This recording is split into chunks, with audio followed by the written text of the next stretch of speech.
Imagine stepping onto a ship knowing it will cross one of the most dangerous stretches of water in the world, but believing, with full confidence, that you will reach home by sunset. Now imagine this.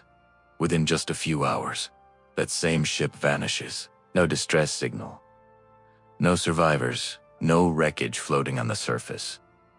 Only silence, and a coastline waiting for loved ones who will never return. This is not a story from a distant legend. This is the real, haunting mystery of a passenger steamer carrying more than 700 people when it disappeared into the fury of the Bay of Bengal in May 1902. A ship that left port under calm skies. A ship whose captain trusted his charts, his crew, his engines. A ship that simply never arrived at its destination. People waited. Families gathered on the docks. Officials searched the ocean. 4 days. Nothing surfaced. It was as if the sea had swallowed an entire world whole. But the deeper you look into this tragedy, the more disturbing the truth becomes. Why did the Camorta sail directly into the path of a forming cyclone? Did the warnings never reach the captain? Or were they ignored? How did a vessel built to withstand storms collapse so quickly under nature's rage? And most importantly, why was this catastrophe, one of the deadliest maritime disasters in Asian history, forgotten by the world? This documentary will take you into the heart of the storm, from the ship's final hours, to the terror unleashed by the cyclone, to the grief that spread across coastlines, and finally, to the unanswered questions that still echo across the Bay of Bengal. Because the story of SS Camorta is not just about a ship lost at sea. It's about human decisions, ignored warnings, unstoppable natural forces, and the silent consequences that history rarely remembers. What happened on that night in 1902? And why did no one return to tell the tale? To understand that, we must go back to the moment her last voyage began. On May 6, 1902, the SS Camorta lay anchored in the bustling port of Rangoon, its black hull gleaming faintly under the fading evening light. Hundreds of passengers' families, laborers, merchants, mothers clutching infants waited anxiously on the crowded pier, unaware that they were stepping onto a ship that would soon vanish into one of the most violent cyclones the Bay of Bengal had ever seen. But on that evening, there was no sign of danger. To the people boarding Camorta, this was just another routine journey to Calcutta. A 3-day passage across familiar waters, the kind of trip many had taken countless times before, uneventful, predictable, safe. The ship itself was trusted and respected. Built for the British India Steam Navigation Company, the Camorta had sailed the Bay of Bengal for years, transporting thousands across colonial trade routes. She was sturdy, large, and capable of carrying more than 700 passengers. Crew members spoke of her with affection, calling her a ship that never complains. Yet on that calm evening, a different kind of silence lingered in the port. The air felt thicker, the sky darker. Fishermen stood by their boats, watching the horizon with uneasy eyes. They had seen this before, the strange quiet that comes before a storm that has not yet revealed itself. But the warnings never reached the passengers. Colonial communication lines were slow, storm alerts unreliable, and weather predictions primitive. To the authorities in Rangoon, the sea seemed normal enough, and so, with cargo loaded and tickets checked, the SS Camorta prepared for departure. As the ship's whistle echoed across the harbor, families waved goodbye to loved ones they would never see again. Children clung to the railings, excited for the adventure of a sea voyage.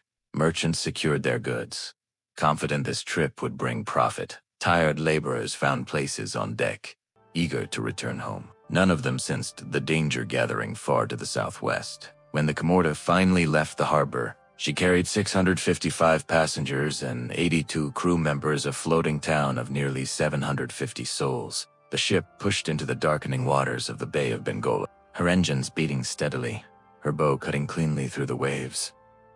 For the first few hours, the voyage felt peaceful. A warm breeze drifted through the decks. The sea shimmered beneath the moonlight. Crew members shared tea and quiet conversations, unaware that this calm was only temporary. Somewhere beyond the horizon, far from human eyes, a monstrous cyclone was forming, one of the deadliest storms ever recorded in the region. A storm with winds strong enough to tear open ships smash entire villages, and lift the ocean itself into towering walls of water. And the SS Camorta was heading straight toward it. By the time anyone realized the scale of the disaster approaching, the ship would be too far from land, too far from help, too close to the heart of the storm.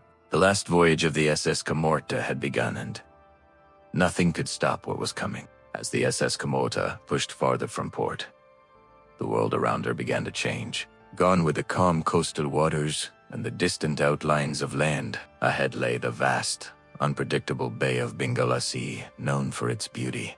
Yes, but feared even more for its deadly storms. For centuries, sailors had whispered about this region.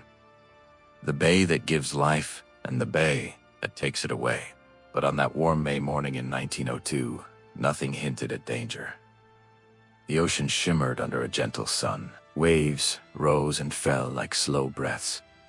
Even the air felt peaceful, almost inviting. To the passengers aboard the Camorta families, laborers, travelers returning home, it felt like the beginning of a safe and ordinary journey. Yet beneath this calm surface, the Bay of Bengal was preparing a storm unlike anything the ship had faced. Growing signs of trouble by midday, the winds began to shift. Subtle at first, like a whisper across the deck, but sailors who had crossed the bay many times recognized the warning signs instantly. The horizon was losing its color. The air felt heavier, and the waves, once gentle, were now rising with intent. In the engine room, heat pressed down like a furnace. Crew members wiped sweat from their brows as the Camorta's boilers roared to maintain speed. They were used to rough weather. The monsoon season always posed a challenge, but this felt different, more urgent, more unpredictable. Up on deck, the officers checked their instruments again and again. Barometers were falling slowly, then sharply, a sure sign of a cyclone drawing near. But at sea, the Camorta had no radio, no warning signals, no way to receive information about the monstrous storm forming beyond the visible horizon. Whatever decisions the captain made would depend entirely on what he could see and what he feared might be gathering in the distance. The bay tightens its grip by afternoon. The sea had transformed. The waves now struck the hull with force, throwing white spray into the air like shards of broken glass. The wind howled through the rigging, tugging at clothing, slamming doors, and unsettling the passengers. Children cried. Mothers tried to calm them. Men stared silently at the rising storm, hoping it was only temporary. But the Bay of Bengal is known for one cruel truth. Its storms do not warn before they strike. Dark clouds rolled across the sky, swallowing the sun. Lightning flickered far away, silent, distant, almost ghost-like. The ship shuddered with each violent wave, groaning under the pressure. Still, the crew did everything they could. Watertight hatches were secured. Cargo was checked. Passengers were urged below deck. But deep down, even the bravest sailors knew the truth. The bay had chosen its moment, and the Camorta was now in the center of something far larger than itself. With night approaching and the storm tightening around them, the crew braced for whatever was coming, but no one, neither the captain nor the passengers, could imagine the scale of the cyclone forming just beyond the darkness, a cyclone powerful enough to erase a ship from history. By the end of May 1902, the Bay of Bengal had slipped into one of its deceptive moods, calm on the surface, violent at its core. Fishermen along the coast sensed it before the scientists ever could. They watched the sky darken in unnatural shades, felt the humidity grow thick, like wet cloth against their skin, and whispered warnings that had been passed down through generations. When the sea holds its breath, a storm begins to breathe. Deep over to the Indian Ocean, hot, rising air spiraled upward, twisting into invisible bands. At first, it was nothing more than a disturbance, a cluster of thunderstorms swirling without direction. But hour by hour, the wind gathered strength, feeding on warm waters that were far hotter than usual. The ocean surface steamed under the sun, becoming fuel for a force no ship could fight. Modern science calls this the incipient stage of a cyclone. Back 10 in 1902, there were no satellites, no radar, no forecasting systems. Only instincts, only experience. only fear. As the pressure dropped, winds wrapped around the low-pressure center like a tightening fist. Thunderheads rose miles into the sky, glowing with flashes of lightning that danced silently in the distance. Ships hundreds of miles away reported strange swells, waves that rose without wind, the signature of a storm pulling the ocean upward, and the SS Camorta, unknowingly, was heading straight toward it. In the coastal villages of Myanmar in eastern India, people saw the signs. Birds flew inland in panicked flocks. Cattle refused to enter the water. Fishermen hurried to tie down their boats, shouting to one another that the sea smelled wrong, as if carrying the scent of danger. But their warnings would never reach the Camorta. On board the ship, the officers observed a mild drop in barometric pressure. Nothing alarming yet. The sky looked hazy in the distance, but not threatening. To them, it appeared to be another monsoon buildup, something they had crossed many times. Yet the ocean was already changing its shape. Waves began moving in longer, deeper pulses. The wind shifted directions unpredictably, as if the atmosphere was being pulled toward a single, unseen point. Lightning cracked far beyond the horizon, too distant to be heard but bright enough to stain the sky. Still, the crew maintained their course. The Camorta's captain had seen storms before. He had survived rough seas, monsoon winds, angry tides. But this storm was different. This one was not approaching in a straight line.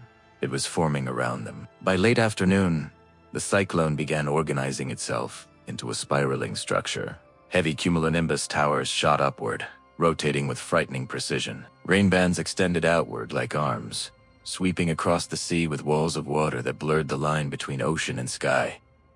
The storm now had a heartbeat, a vortex, a growing hunger. And in the middle of the Bay of Bengal, the SS Camorta sailed unknowingly into its cradle, toward a storm that would soon grow into one of the deadliest cyclones of the century. The wind was rising, the waves were sharpening. Nature was assembling its weapon. The real terror was only hours away. As the SS Camorta pushed deeper into the Bay of Bengal, the sky began to darken in a way the crew had never seen before. What started as a gray haze on the horizon slowly transformed into something far more menacing. A wall of black clouds rising like a mountain from the sea. The wind shifted first. It came suddenly, sharply, carrying with it the unmistakable chill of danger. Sailors paused mid-task, their eyes drawn to the horizon. Even the most experienced among them felt a knot tighten in their stomachs. They had seen storms, but nothing like this. Within minutes, the world around the Camorta changed. Waves that had been gentle swells turned into violent walls of water slamming against the hull. The air grew heavy and electric, as if the sky itself were holding its breath. Passengers crowded near the railings and windows, staring at the roiling ocean with growing fear. Inside the bridge, the captain's face hardened. He recognized the signs. A cyclone, massive, fast, and unstoppable. But it was too late. The Camorta was already trapped. The storm struck with the force of 1,000 fists.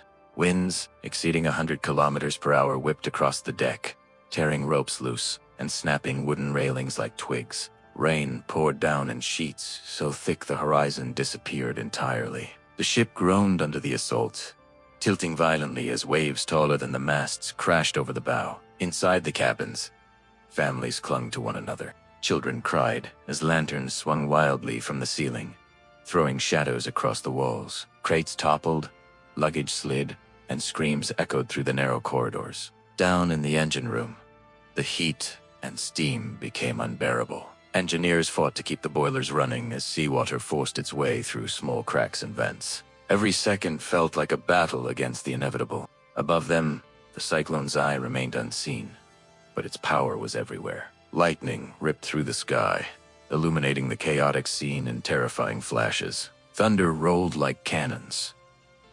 The sea, once calm, now resembled a boiling cauldron, twisting and churning as if determined to swallow the ship whole. The captain shouted orders, trying to steady the vessel, but the storm seemed to respond with even greater fury. Each maneuver was overpowered almost instantly. A wave smashed into the Camorta's starboard side, throwing passengers across the deck.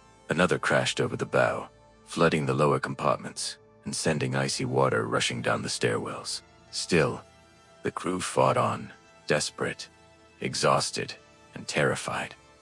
But the storm had only begun.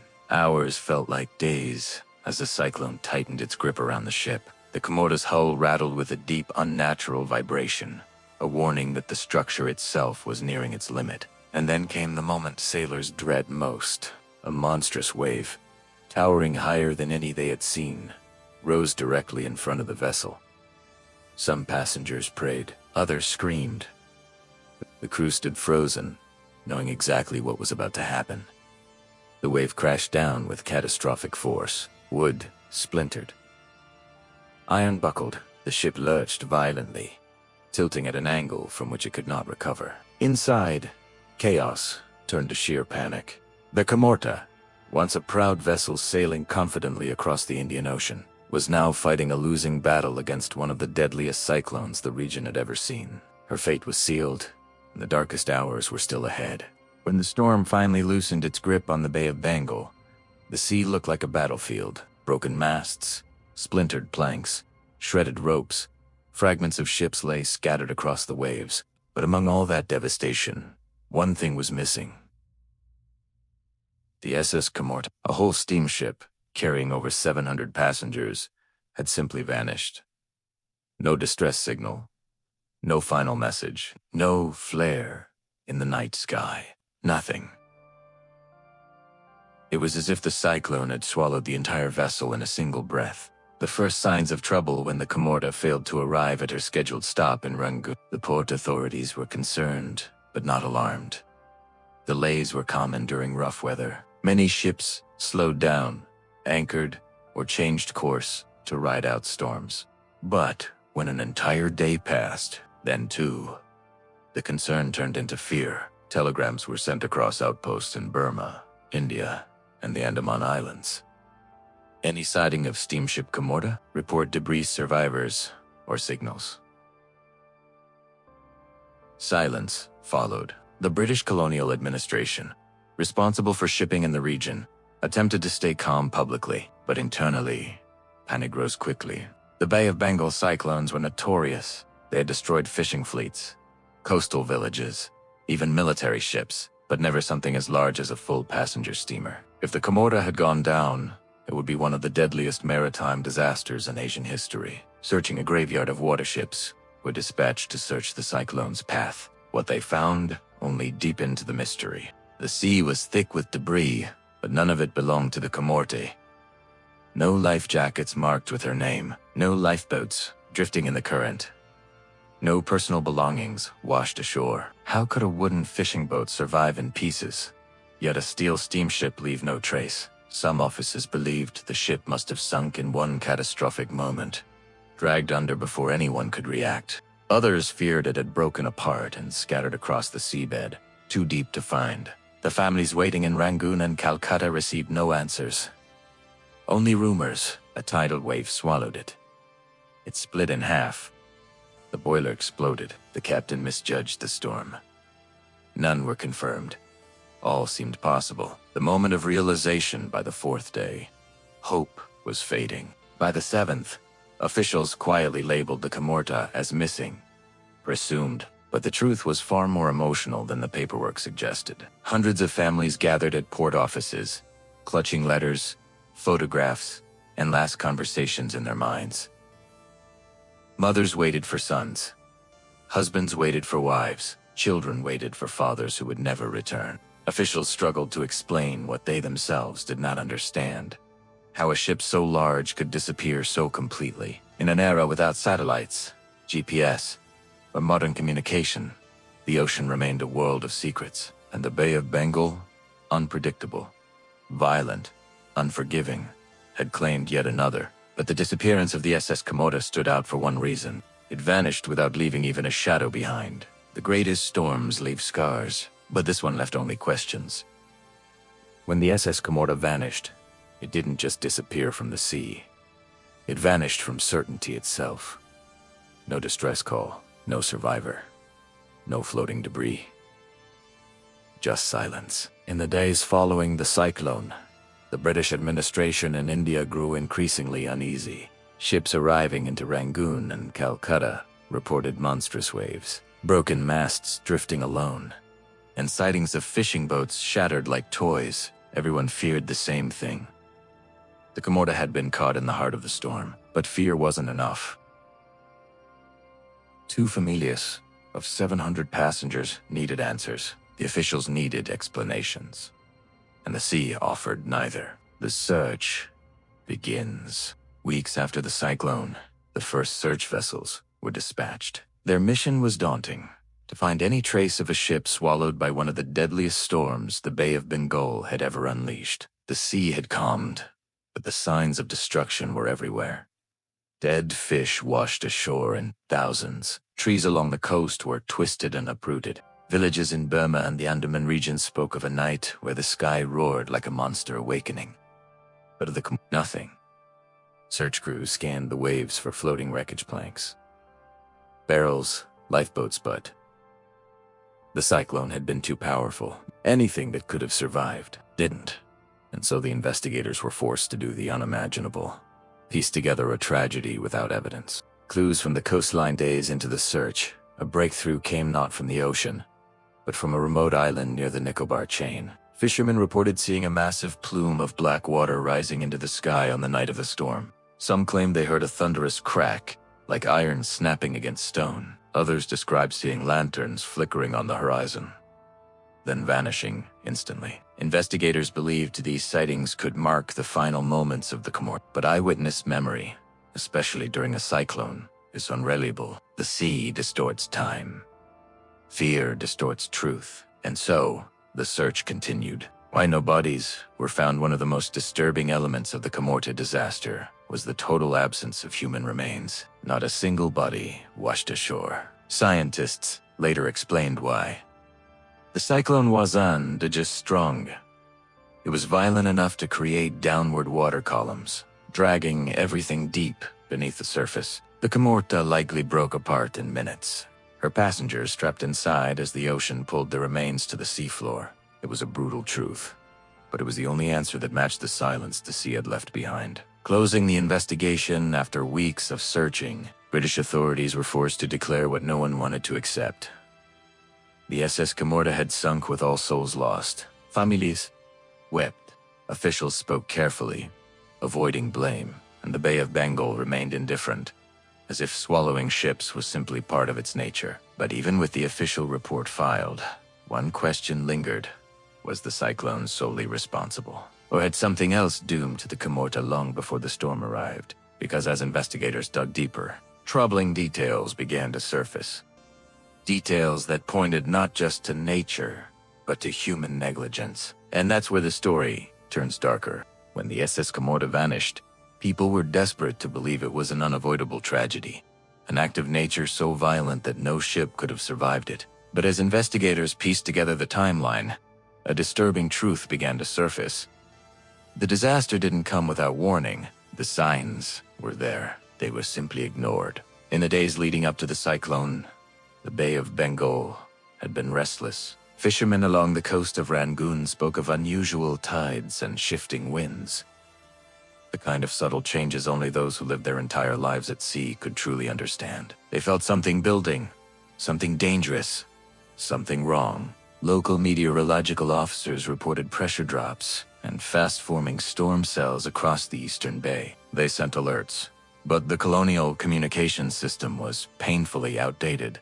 Messages got delayed, misinterpreted, or not delivered at all. Weather forecasting in 1902 was still in its infancy, often reliant on telegrams from far-off outposts that struggled to keep up with the rapidly changing skies. But even with these limitations, warning signs had begun to accumulate. At the port of Rangoon, sailors noticed the air felt unnaturally heavy the morning the Camorta departed. The horizon, usually sharp and bright, appeared blurred, swallowed by a strange humidity. Winds shifted directions without reason. Birds flew inland instead of toward the sea. These weren't scientific alerts, but they were the kind of signs veteran captains always respected. Yet the Camorta's schedule weighed heavily. In the eyes of the shipping company, delays meant financial losses. Passengers had paid for passage. Mail had deadlines. Cargo had markets waiting, so the ship sailed. Several officers aboard reportedly expressed concern about the weather, particularly the darkening clouds forming ahead. But maritime culture at the time discouraged questioning orders. Captains made decisions. Crew followed them, and Captain Grant, a disciplined and experienced officer, trusted the information he had, which tragically still described the route as safe. Hours later, a telegraph office of Priver received new data from weather stations across coastal India. Pressure levels had plummeted.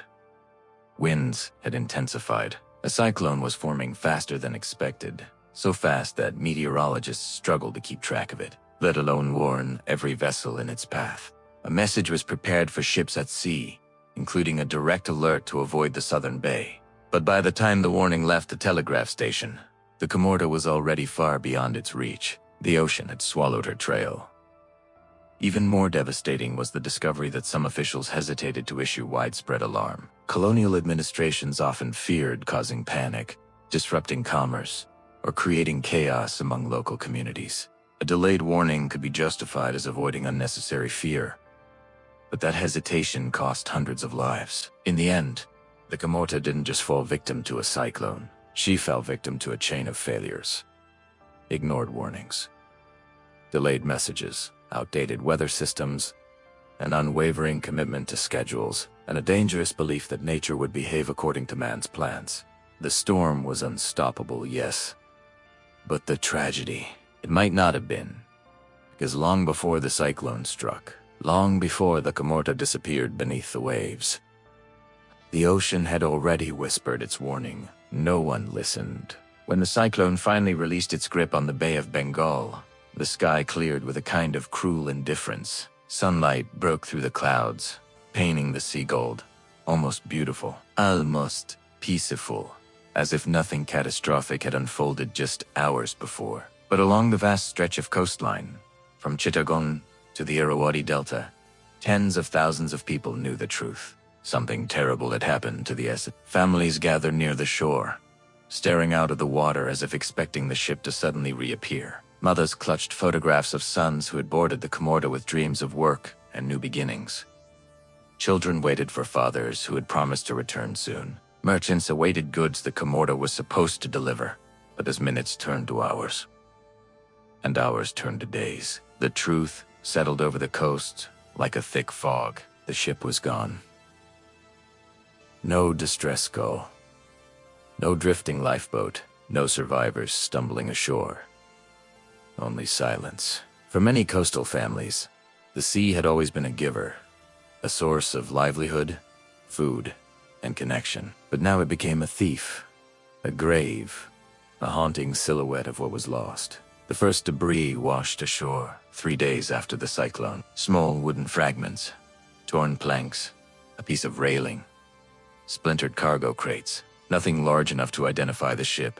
Nothing that offered any hope. Just dents, cracks, and splinters. Tiny echoes of a vessel that had once been 300 feet long and filled with life. Every piece of wreckage deepened the grief. Villagers walked along the sand, collecting remains with trembling hands, whispering prayers under their breath. Some refused to believe. Some collapsed in tears. Some held on to denial, insisting the Camorta must have taken shelter somewhere, that the sea would return their loved ones any moment. But the ocean remained silent. It was the kind of silence that breaks a community. Along the British Indian coastline, the news spread quickly. SS Camorta. Missing. Hundreds feared dead. Church bells rang in mourning.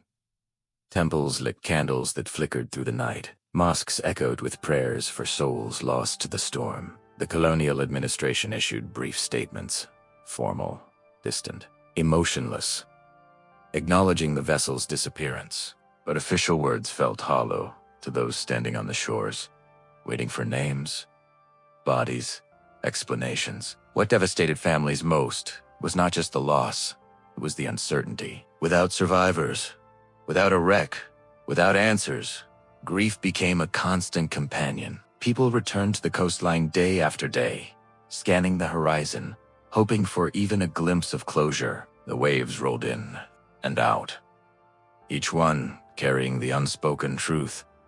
The sea had taken everything. Yet, even in their grief, the families were not alone. Across British India, the tragedy sparked the realization that maritime safety had become dangerously neglected. That warnings had been ignored, weather signals misunderstood, decisions rushed, the coastline mourned. But beneath that grief, a new sentiment began to rise. This disaster was not just nature's fury, it was human failure. And as the days passed, this growing anger set the stage for the questions that would soon shake the authorities. 4 weeks after SS Camorta vanished into the violent heart of the Bay of Bengal, the world clung to hope that some part of the ship, a lifeboat, a wooden plank, a single survivor, might eventually appear. But as time passed, hope began to crumble, replaced instead with a haunting question. Where did the Camorta go? In 1902, there was no sonar, no satellite imaging, and no underwater robotics. A ship that sank in deep water simply disappeared. The sea swallowed it whole, leaving only silence behind. But authorities refused to give up entirely. After the storm passed, search teams were dispatched along the coastline, scanning beaches and river mouths for anything that could be traced back to the missing vessel. Fishermen were questioned. Sailors from nearby ports were interviewed.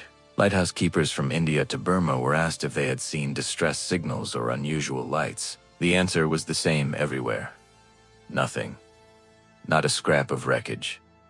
Not a body. Not a single clue. The Camorta had been carrying over 700 passengers, many of them families traveling between islands, and yet the sea had kept every one of them hidden. Weeks later, a small fishing boat discovered what looked like debris near a remote part of the Andaman coastline. Wooden planks, splintered beams, fragments of cargo. Investigators were rushed to the site, but after careful inspection, the heartbreaking truth emerged.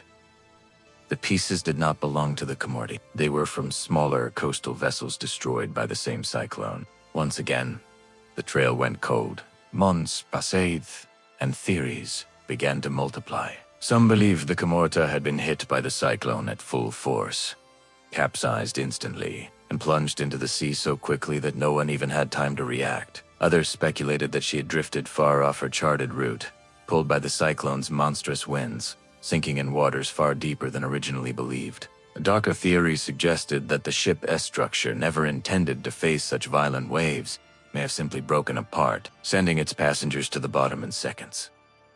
But all theories shared one tragic, undeniable reality. Whatever happened, it happened fast, and it happened in a place where the sea was too deep for recovery. By the early 1900s, the Bay of Bengal already had a fearsome reputation, a graveyard of countless ships swallowed by storms. Yet even among these tragedies, the disappearance of the Camorta stood out like a terrible legend, a vessel with hundreds on board, a storm powerful enough to tear islands apart, and a seafloor thousands of meters deep. Together, they created a perfect storm of mystery. No wreck would ever be found, no remains would ever return home, and no closure would ever come for the families left behind. The ocean had taken everything. The ship, the passengers, the answers. But the most haunting truth was this. Even today, more than a century later, the exact resting place of the Camorta remains unknown, a ghost ship lost somewhere in the endless, silent darkness of the seafloor. Long after the SS Camorta vanished beneath the raging waters of the Bay of Bengal, the storm that swallowed her continued to haunt the land, not in the form of wind or waves, but in memory, a memory carried by every family who waited for a loved one that never returned, every village that lit candles for souls that would never be buried, and every survivor of the cyclone's wrath who lived to tell the tale. Because the tragedy of the Camorta wasn't just the loss of a ship, it was the loss of an entire moment in history, a reminder of how nature can erase hundreds of lives in minutes, and how silence can bury the truth for generations. When news finally spread that the Camorta was gone, grief rolled across India, Burma, and the Andaman Islands. Like an unseen wave, communities that rarely interacted were suddenly bound by the same heartbreak. Strangers shared tears. Ordinary people searched the shoreline for anything: a crate, a lifeboat, a fragment of wood that could offer closure. But the sea remained silent. Days turned to weeks, and the ocean gave back almost nothing. A few pieces of broken timber washed ashore. A section of lifeboat was found, splintered beyond recognition. Nothing more. It was as if the cyclone had swallowed the ship whole, leaving behind only a question: how could an entire vessel disappear without a trace? In the years that followed, scholars studied the storm's path, meteorologists examined atmospheric records, and sailors debated the final moments of the doomed ship. But no investigation, no theory, no expert's analysis ever produced a complete answer, because some tragedies don't leave evidence. They leave only echoes, faint, haunting memories that remind us how fragile human life can be. But if the cyclone of 1902 destroyed, it also revealed. It exposed how unprepared British authorities were for such storms.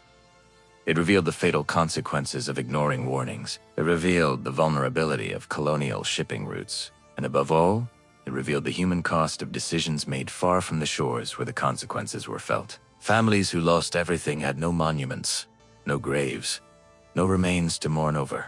So they built memorials in their hearts, invisible, unspoken, eternal. Elders would tell the story, generation after generation, of the ship that sailed into the storm, of the voices that were never heard again, of the night when the Bay of Bengal roared like a wounded beast. These stories became a part of local folklore, shaping the cultural memory of coastal communities. Fishermen refused to sail during certain months. Villagers lit lamps during cyclone season. Children were taught to respect the sea as if it were a living force, powerful, unpredictable, unforgiving. More than a century later, the name SS Camorta still carries a ghostly weight.